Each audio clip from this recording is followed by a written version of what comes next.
तो ये टॉपिक है प्लेसेंटा एनोमली। ठीक है, तो हमें पता है प्लेसेंटा जो होता है वो पहले तो अटैच कहाँ होता है। प्लेसेंटा की जो साइट ऑफ अटैचमेंट होती है वो अपर यूटेराइन सेगमेंट होती है।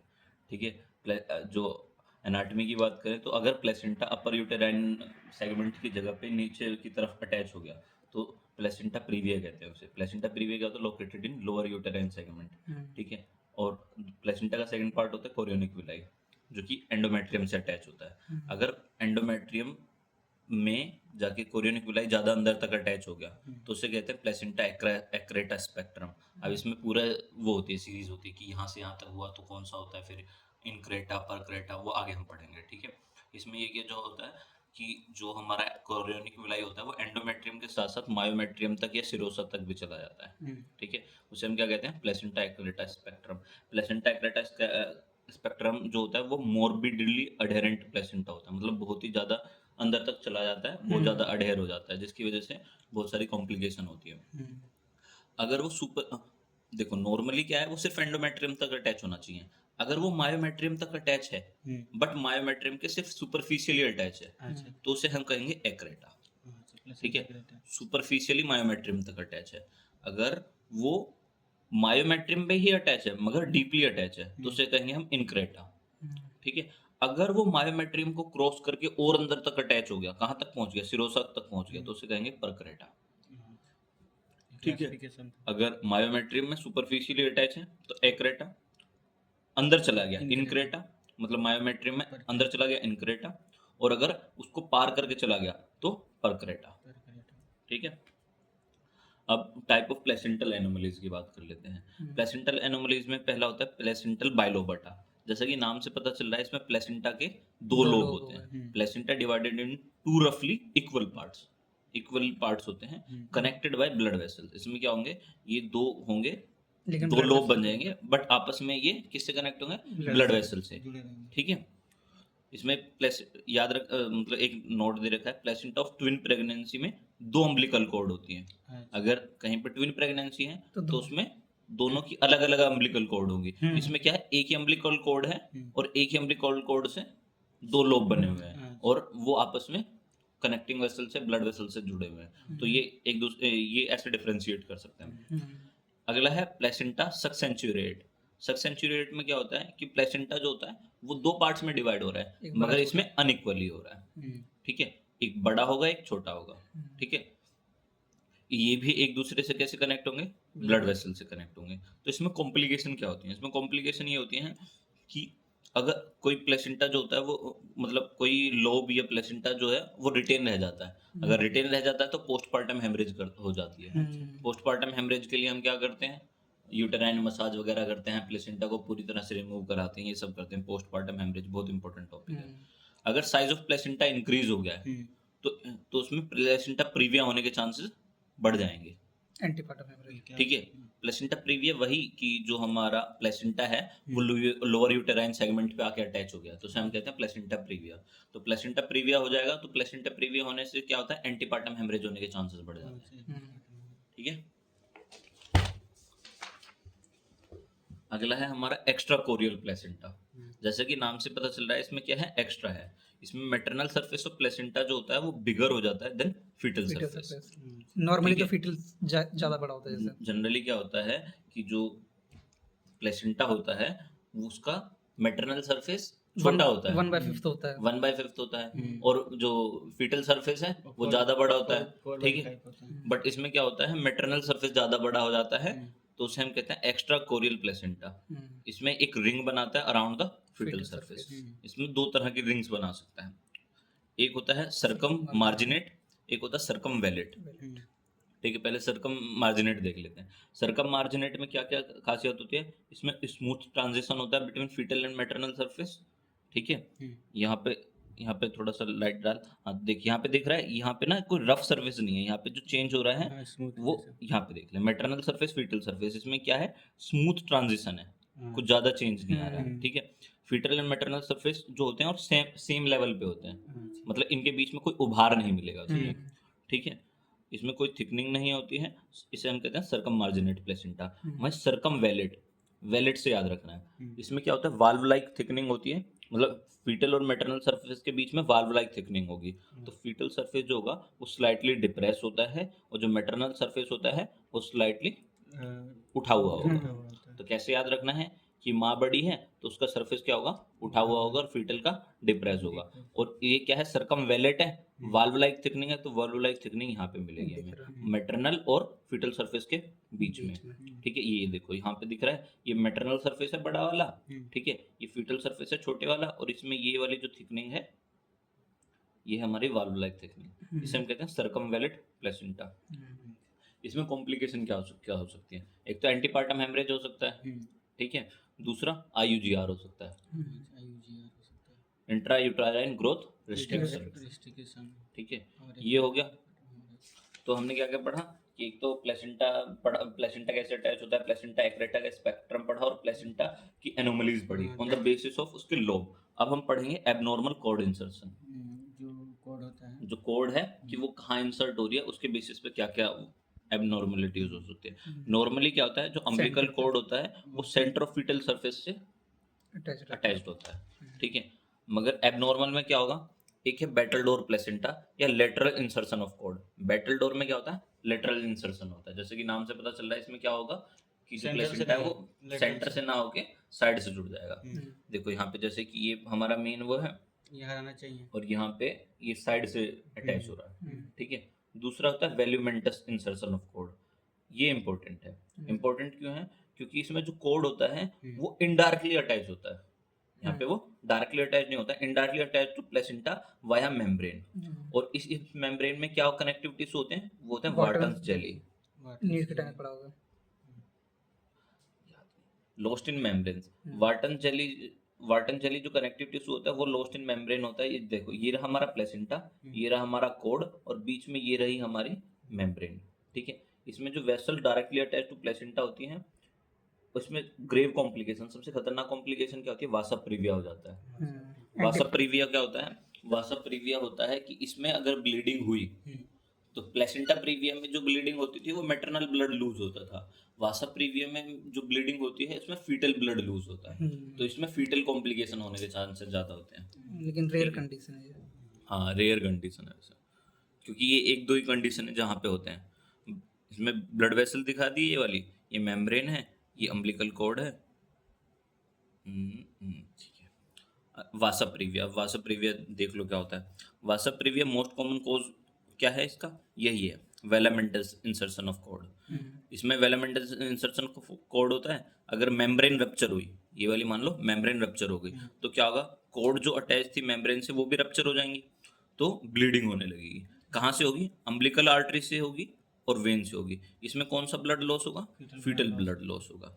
तो कॉम्प्लिकेशन क्या होगी, पेरीनेटल मोर्टिलिटी, कि जो बच्चा है उसकी डेथ हो जाएगी। ये रहा प्लेसेंटा हमारा, ये रही फीटल मेम्ब्रेन, और ये रहा हमारा अटैचमेंट, ठीक है। अगर ये यहाँ से कट हो जाएगी तो यहीं से ब्लड लॉस होने लगेगा, तो बेबी की पेरीनेटल मोर्टिलिटी हो जाएगी।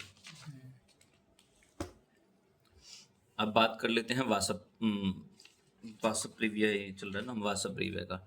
इसमें टाइप्स होते हैं। टाइप 1 क्या है, टाइप 1 होता है due to velamentous insertion of cord. इसमें क्या होता है, इंक्रीज रिस्क ऑफ कंप्रेशन होता है, ठीक है। इसकी वजह से फीटल डिस्ट्रेस हो सकता है। फीटल डिस्ट्रेस भी कौन सा वाला, वेरिएबल डीएक्सेलरेशन ऑफ सीटीजी, ठीक है, ड्यू टू, और क्यों होता है ये, due to absence of Wharton's jelly. और दूसरा क्या क्या हो सकता है, रप्चर ऑफ वेसल हो सकती है, जैसे वासा प्रीविया हुआ। देखो जैसे बेबी है, तो बेबी के होने की वजह से एक तो इसमें कनेक्टिव टिश्यूज में वाटन जेली एब्सेंट होती है, तो इसमें दो चीजें हो सकती हैं कंप्रेशन की वजह से। पहला क्या होगा, फीटल डिस्ट्रेस होगा, जिसे हम वेरिएबल डिस्टिलेशन ऑफ सीटीजी देख सकते हैं। दूसरा क्या हो सकता है, रप्चर ऑफ वेसल हो गई। अगर रप्चर ऑफ वेसल हुई तो वासा प्रीविया हो जाएगा, मतलब ब्लड लॉस होने लगेगा। दूसरी क्या है, दूसरी कॉम्प्लिकेशन है ड्यू टू प्लेसेंटा बाइलोबाटा या सक्सेंचुरेट, ठीक है। तीसरा क्या है, ड्यू टू प्लेसेंटा प्रीविया, जो कि रेयर है। अब इसका मैनेजमेंट कैसे करते हैं, पहले तो हमें मैनेजमेंट में सबसे पहले इन्वेस्टिगेशन ही देखना होता है। इन्वेस्टिगेशन में क्या है, इन्वेस्टिगेशन ऑफ चॉइस होती है हमारे डॉपलर अल्ट्रासाउंड, ठीक है। डॉपलर अल्ट्रासाउंड से हम देख लेते हैं कि ब्लड वेसल कहाँ कहाँ पे मूव कर रही है, कहाँ कहाँ पे है, उसकी वेस्कुलैरिटी कैसी है। एंटीनेटल डिटेक्शन इंपॉर्टेंट होता है, कब करते हैं, 34 से 37 एंटीनेटल डिटेक्शन हो गया, मतलब कि पहले ही डिलीवरी पता से पहले ही पता चल गया। तो हम क्या करेंगे, सी सेक्शन करा देंगे कब, 34 से 34 से 37 वीक्स के बीच अगर में। है तब ठीक। हाँ ठीक है भाई। वेजाइनल डिलीवरी कॉन्ट्राइंडिकेटेड होती नहीं है, करना है। साथ में आर्टिफिशियल रप्चर ऑफ मेम्ब्रेन भी कॉन्ट्राइंडिकेटेड होता है। क्योंकि अगर मान लो वेजाइनल डिलीवरी करा रहे हैं और भाई यहाँ पे वाटन जेली तो है नहीं, तो जो हमारी ब्लड वेसल है वो ऐसे सिंगल ही पड़ी हैं, तो वो रप्चर होने के चांसेस बढ़ जाएंगे। आर्टिफिशियल रप्चर ऑफ मेम्ब्रेन कराया तुमने, तो गस ऑफ फ्लूइड के साथ साथ हो सकता है रप्चर ऑफ मेम्ब्रेन हो जाए, तो उसमें वासा प्रीविया होने के चांसेस बहुत ज़्यादा हो जाते हैं। तो इसीलिए हम क्या करते हैं, डॉपलर अल्ट्रासाउंड कराते हैं। एंटीनेटली अगर डिटेक्ट हो गया तो 34 से 37 वीक में इलेक्टिव सी सेक्शन करा देंगे। देखो नोट दे रखा है, वैसे तो ये पहले भी पढ़ा है। फीटल डिस्ट्रेस फॉलोइंग, अगर फीटल डिस्ट्रेस है तो हम फॉलोइंग करेंगे ARM, artificial rupture of membrane. इसमें क्या होगा, स्पॉन्टेनियस मेम्ब्रेन रप्चर होगा। अगर ब्लीडिंग हुई, ARM पे ब्लीडिंग हुई तो मतलब कि वासा प्रीविया है। और अगर ब्लीडिंग नहीं हुई और कोड आउटसाइड आ गई तो उसे कहते हैं कोड प्रोलैप्स। बाहर आ गया कोड। बच्चा नहीं आया, कोड पहले आ गई, कोड प्रोलैप्स। ठीक है। दूसरा, पेनलेस ब्लीडिंग हो रही है। क्या है, पेनलेस ब्लीडिंग हो रही है इन थर्ड ट्राइमेस्टर। तो इसमें क्या क्या हो सकता है, अगर वासा प्रीविया है तो लेस ब्लीडिंग होगी। क्यों, क्योंकि फीटल ब्लड है ही कितना, लिमिटेड होता है। ठीक है। तो मार्क्ड फीटल डिस्ट्रेस मिलेगा हमें, और साथ में लेस ब्लीडिंग मिलेगी, और out of proportion blood loss होगा। मतलब कंपेरेटिवली जो प्रोपोर्शनेट इसके कंपेरेटिवली कम ब्लड लॉस होगा। अगर प्लेसेंटा प्रीविया की बात करें तो प्लेसेंटा प्रीविया में फीटल हार्ट साउंड जो होगा वो नॉर्मल होगा। क्यों, क्योंकि इसमें मदर का ब्लड लॉस हो रहा है, तो बच्चे को खास फर्क नहीं पड़ेगा। फीटल डिस्ट्रेस जा सकता है, मगर कब, only when significant blood loss हो गया है, कि माँ का ब्लड लॉस बहुत ज्यादा हो गया है, तब फीटल डिस्ट्रेस में जाएगा। अदरवाइज फीटस को कोई दिक्कत नहीं होगी। ठीक है। तो हमें यहाँ पे वासा प्रीविया का एक तो लेस ब्लीडिंग होती है, ये पता चल गया, और साथ में ये पता चल गया कि इसमें फीटल डिस्ट्रेस बहुत कॉमनली दिखता है। अब हमें अगर पता लगाना हो कि ब्लड कैसा है तो उसके लिए क्या टेस्ट कर सकते हैं। अगर हमें डिफ्रेंशिएट करना है बिटवीन वासा प्रीविया और प्लेसेंटा प्रीविया, वासा प्रीविया मतलब बेबी का ब्लड, प्लेसेंटा प्रीविया मतलब मदर का ब्लड, तो इसको अगर हमें डिफ्रेंशिएट करना है तो इसके लिए हमारे पास दो टेस्ट होते हैं। ठीक है। एक होता है हमारा, कहाँ लिखा है यहाँ पे, इसमें क्वालिटेटिव क्वांटिटेटिव लिखा था। हाँ देखो, एक होता है APT टेस्ट, जो कि हमारा क्वालिटेटिव टेस्ट होता है। मतलब APT टेस्ट या सिंगर्स अल्कली डीनेचुरेशन टेस्ट, इससे हमें सिर्फ क्वालिटी का पता चलेगा कि मदर का ब्लड लॉस हो रहा है या फीटस का ब्लड लॉस हो रहा है। ठीक है। दूसरा क्लियर बेटके टेस्ट। ठीक है, इसमें हमें क्वांटिटी पता चल जाएगी कि कितना अमाउंट ऑफ ब्लड लॉस हो रहा है। तो APT टेस्ट देख लेते हैं। APT टेस्ट में हम क्या करते हैं, हम सोडियम हाइड्रोक्साइड, पोटेशियम हाइड्रोक्साइड या सोडियम हाइड्रोक्साइड यूज करते हैं। इसमें हम क्या करते हैं, फीटल ब्लड लेते हैं, फीटल ब्लड लेते हैं, उसमें सोडियम हाइड्रोक्साइड या पोटेशियम हाइड्रोक्साइड डालते हैं, थोड़ी देर के लिए छोड़ देते हैं, फिर उसको चेक करते हैं। अगर उसमें कोई चेंज ऑफ कलर नहीं है तो मतलब कि उसमें फीटल हीमोग्लोबिन था। फीटल हीमोग्लोबिन था तो मतलब कि उसमें कोई चेंज नहीं आएगा, मतलब APT टेस्ट पॉजिटिव है, मतलब ये वासा प्रीविया का केस है। वहीं अगर हमने देखा कि उसमें डीनेचुरेशन हो गई, मतलब हीमोग्लोबिन टूट रहा है, तो मतलब उसमें ए हीमोग्लोबिन था। ठीक है। जो बच्चे होते हैं उनमें 90% के करीब ऐसे कुछ मतलब फीटल हीमोग्लोबिन होता है, तो उसमें बेबी वाला फीटस ब्लड में चेंजेस नहीं आएंगे, जबकि नॉर्मल ब्लड में, मदर के ब्लड में चेंजेस आएंगे, उसका कलर चेंज हो जाएगा। ठीक है। तो इसे APT टेस्ट नेगेटिव कहते हैं। इसमें ये प्लेसेंटा प्रीविया में होता है। फीटल ब्लड जो होता है, हीमोग्लोबिन फीटल जो होता है वो रेजिस्टेंट होता है एसिड और अल्कली के लिए। वहीं मैटरनल ब्लड में HB होता है जो कि सेंसिटिव होता है एसिड और अल्कली के लिए, और इसमें हीमोलाइसिस हो जाता है। तो APT टेस्ट क्लियर हो गया। दूसरा है हमारा क्लीहोबर बेटके टेस्ट, जो कि हमारा क्या है, क्वालिटेटिव टेस्ट है। इसे एसिड इल्यूशन टेस्ट भी कहते हैं।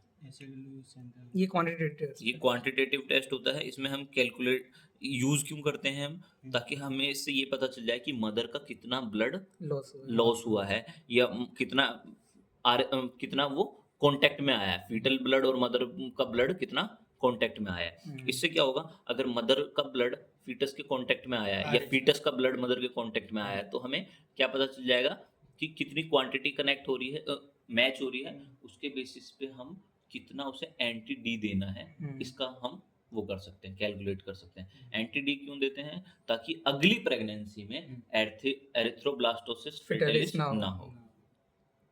तो इसमें हम कैलकुलेट करते हैं dose of anti D in RH negative pregnancy. इसमें रिएजेंट क्या होता है, इसमें सिट्रिक एसिड और फोस्फेट बफर यूज करते हैं। ठीक है, ये भी क्या करते हैं, फीटल और मैटरनल RBC को डिफरेंशिएट करती है। ये क्या कर रहा था, ये ब्लड को डिफरेंशिएट कर रहा था, हीमोग्लोबिन को डिफरेंशिएट कर रहा था, ये सिर्फ RBC को डिफरेंशिएट करता है। ठीक है, इसका मेन यूज क्या होता है, एंटीडी कैलकुलेट करना RH नेगेटिव प्रेगनेंसी में। आगे चलते हैं, आगे है हमारा फीटल हेमेटोपोइसिस, ये प्लेसेंटल सेपरेशन। फीटल हेमेटोपोइसिस मतलब कि फीटस में ब्लड कहाँ बन रहा है, हेमेटोपोइसिस मतलब हीमोग्लोबिन का सिंथेसिस।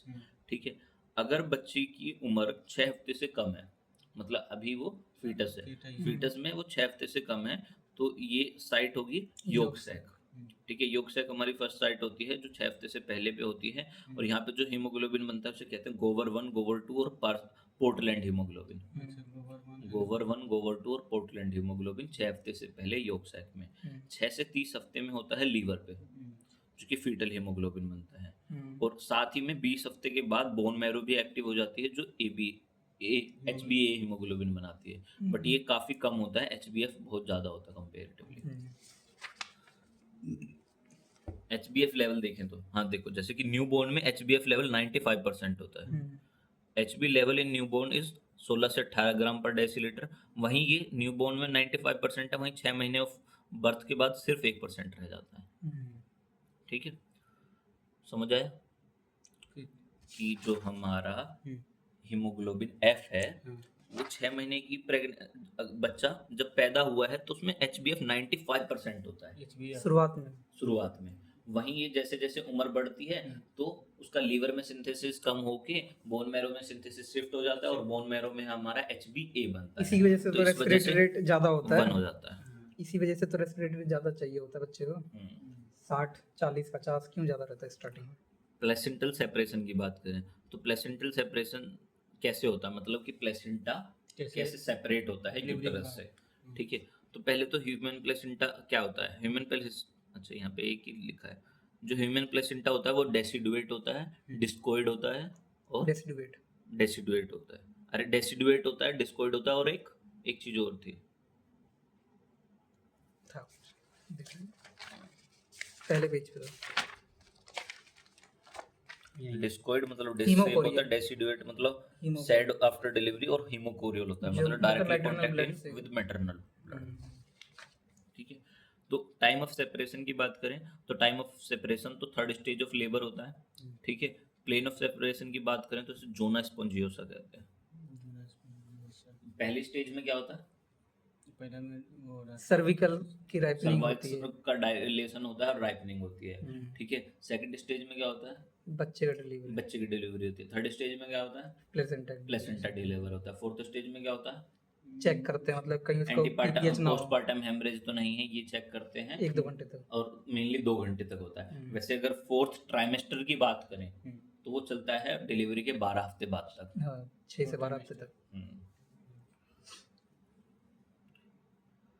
अब जो हमारा प्लेसेंटा सेपरेशन है ये मेनली 2 तरीके से होता है, एक होता है शूल्स मेथड, एक होता है डनगन मेथड। ठीक है, शूल्स मेथड में क्या होता है, जो प्लेसेंटा सेपरेट होता है वो सेंटर से सेपरेट होना स्टार्ट करता है। ठीक है, अगर वो सेंटर से सेपरेट होगा, मतलब सेंटर से सेपरेट होगा तो उसकी पेरीफेरी चिपकी हुई होगी, पेरीफेरी चिपकी हुई होगी तो यहाँ पे ब्लड इकट्ठा हो सकता है, तो इसमें रेट्रोप्लेसेंटल क्लोट मिलेगा। हमें क्या मिलेगा, रेट्रोप्लेसेंटल क्लोट मिलेगा। और ब्लीडिंग कब होगी, ब्लीडिंग होगी जब आफ्टर कंप्लीट प्लेसेंटल सेपरेशन, जब प्लेसेंटा बीच से निकलना शुरू हुआ है, जब वो पूरा तरीके से साइड से निकल जाएगा तभी इसमें ब्लीडिंग स्टार्ट होगी। तो इसमें ब्लड क्लोट भी क्या होता है, कम बनता है। कम क्यों बनता है, क्योंकि यहाँ पे जब वॉल्यूम कम होगी तो ब्लड भी कम लीक हो पाएगा, ब्लड कम लीक हो पाएगा तो क्लोट भी कम मिलेगा। ठीक है, इसमें part expelled first foetal surface, ऐसे सूल्स में साइनी फीटल सरफेस निकलता है। याद रखना है कि सूल्स मेथड में क्या होता है, फीटल सरफेस निकलता है पहले, ऐसे सूल ऐसे साइनी, और साइनी क्या होता है, फीटल सरफेस साइनी होता है। अच्छा, फीटल सरफेस पहले निकलेगा, हाँ, उसमें ये रसूल जाएगा, साइनी फीटल सरफेस। ठीक है, फीटल सरफेस पहले निकलता है। अब इसको याद कैसे रखिएगा कि सूल्स मेथड में साइनी सरफेस निकलता है पहले, साइनी किसका और होता है? साइनी सरफेस कौन सा होता है? फीटल का सरफेस Fetal साइनस surface, होता है, साइनी होता है। और मदर का कैसा होता है? थोड़ा सा Dull. रफ होता है, डल रेड होता कलर है। का होता है। तो यही Red मोस्ट कलर का, कॉमन dull होता है। red. 80% चांसेस में हमारा सूज मेथड से ही प्लेसेंटल का सेपरेशन होता है। हम्म। दूसरा होता है हमारा डंकन मेथड। क्या होता है? डंकन, हाँ बेटा। Duncan method. डंकन मेथड में क्या होता है कि जो प्लेसेंटा सेपरेट होता है वो पेरिफेरी से शुरू हो जाता है, पेरिफेरी से। साइड से डिटैच होना शुरू हुआ है। साइड से डिटैच होना शुरू हुआ तो बीच में रेट्रोप्लेसेंटल क्लॉट मिलेगा? नहीं मिलेगा। ब्लीडिंग कैसी होगी? इसमें कैसे अलग हो रहा है? जैसे मान लो ये हमारा कोड है, हम्म, तो उस ये हमारा कोड है मान लो, तो उसमें क्या हो रहा था? बीच में से ऐसे बीच में से खुल रहा था। वो कहाँ से खुल रहा था? बीच से। बीच में से खुल रहा था। इसमें क्या हो रहा है? वो ऐसे साइड से उखड़ना स्टार्ट हो गया। अब साइड से उखड़ेगा तो यहाँ पे रेट्रोप्लेसेंटल क्लॉट नहीं बन पाएगा कुछ और नहीं। ब्लीडिंग भी क्या होगी? कंपेरेटिवली ज़्यादा होगी। ठीक है, ब्लीडिंग भी क्या होगी? ज़्यादा होगी, तो क्लॉट ज़्यादा मिलेंगे। साथ में प्लेसेंटा ब्लीडिंग भी as soon as placenta separate, थोड़ा सा प्लेसेंटा सेपरेट होगा तभी से ब्लड निकलना चालू निकलना होगा लगेगा। इसमें क्या हो रहा था? इसमें तो हाइड हो जा रहा था। क्यों? क्योंकि साइड में से पेरीफेरी से चिपका हुआ था, तो वो दबा के कैविटी रखता बन था। जा रही थी, हाँ। अब इसे कैसे याद रखना है? डी, D ठीक है। dull. डंकन मेथड में डी, इसमें पहले कौन सा पार्ट निकलेगा? इसमें मेटरनल सरफेस निकलेगा। अच्छा, कैसे? डी से डंकन मेथड, डी से डल सरफेस निकलता है। डंकन डल सरफेस किसका होता है? मेटरनल सरफेस हाँ, होता है। ठीक है, ये लीस्ट कॉमन होता है। ये सिर्फ 20% केसेस में हमें देखने को मिलता है। हम्म। ये क्वेश्चन पूछा था मैम ने। कौन सा ये अंतर? हाँ, नहीं ये वाला, अच्छा, साइन ऑफ प्लेसेंटल सेपरेशन, कि तुम्हें कैसे पता चलेगा कि प्लेसेंटा सेपरेट हुआ कि नहीं हुआ। ठीक है, तो क्या क्या मिलता है? एक तो गस ऑफ ब्लड मिलेगा कि अचानक से ज्यादा ब्लड आने लगा है। ठीक है। दूसरा क्या मिलेगा? अम्बिलिकल बल्ज मिलेगा, कि जो अम्बिलिकस है उसका बल्ज तुम्हें फील होगा। यूटेराइन मसाज साथ में करते हैं, ठीक है, हाँ, डिलीवरी हाँ, के बाद, हाँ, तो देखते हैं कि जो बल्ज है वो किधर को चला गया। ऊपर अगर वो जुड़ा हुआ होगा, अम्बिलिकल बल्ज ऊपर जुड़ा, अम्बिलिकल ऊपर जुड़ा होगा तो बल्ज वहां पे मिलेगा। और वैसे ही जैसे ही वो छूटेगा, नीचे से डिलीवर होने की कोशिश करेगा, तो वो बल्ज नीचे की तरफ कम आ हो जाएगा। सबसे बड़ी जो- और साथ में slight increase in height, slightly uterus की जो हाइट है वो बढ़ जाएगी। ऊपर को भागती चिपका है। था तो ऐसा हो हाँ जाएगा। हाँ, मतलब वो निकलने के बाद आया नीचे, तो वो थोड़ा सा ऊपर को लगने लगेगा, कि ऐसा लगेगा। बट ये इतना इंपॉर्टेंट नहीं है, ये इतना अच्छे से नहीं दिखता। ये मोस्ट इंपॉर्टेंट है। Permanent increase in apparent length of cord. जो मान ले पहले सिर्फ इतनी सी कॉर्ड बाहर थी, हाँ, हाँ, हाँ। ठीक है, सिर्फ इतनी सी कॉर्ड बाहर थी, तो प्लेसेंटा छूट के नीचे को आया है, तो और उसके इंटरनल ऑस तक आ गया वो। तो अब वो मान ले इतना ही सरफेस उसने कवर करा, तो वो इतनी लेंथ बढ़ जाएगी और वो परमानेंटली बढ़ेगी। ऐसा नहीं कि तुमने खींच रखी है इसलिए बढ़ रही है, ऐसा नहीं है कि वो सेपरेट हो गया इतना नीचे आ गया तो वो उतनी बढ़ जाएगी। तो ये हमारा मेन साइन होता है, permanent plus in apparent increase in length of cord. Code का ठीक है। लेंथ बढ़ जाता है। स्यूरेस्ट साइन क्या होता है? स्यूरेस्ट साइन होता है प्लेसेंटल फेल्ट ऑन परवेजाइनल एग्जामिनेशन, कि हम पीवी करें और प्लेसेंटा को फील कर लें।